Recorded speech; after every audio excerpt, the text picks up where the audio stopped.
back to Jared. I think I'll talk about Jared a little bit more, but then the next short we'll just talk about the rest OCs, okay? At least some of the OC, especially family, okay? Now, when it comes to Jared,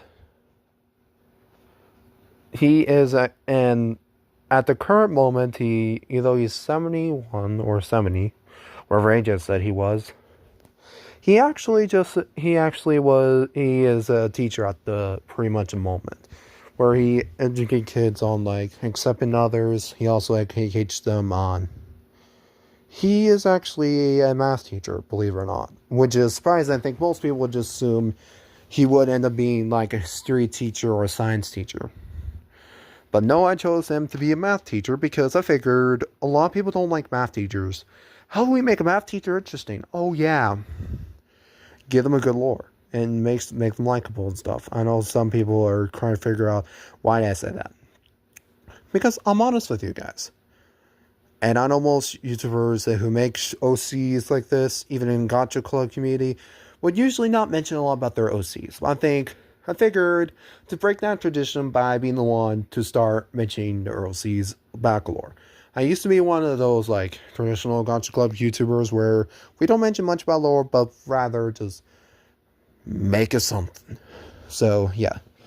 Anyways, Jared, like for his students, is actually a girl who actually was more interested in math, and he actually condoned her for getting 100%.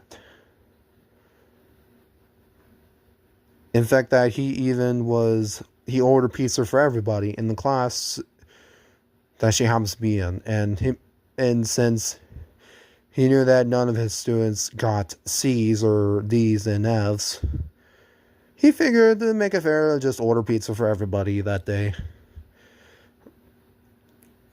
Because every other teacher in that school actually is more strict. He's probably the only one who was not very strict, but rather just only strict when needed to, which is exams, tests, that's the serious stuff. Math, he makes sure is a little bit fun by making sure from freshmen, making sure they can hop around like bunnies, make sure they land on the right number. To seniors, just making them like pop balloons with a pencil just to find the right number. He makes sure they're all interesting so they can actually learn and have fun, basically. That's basically what kind of character he is.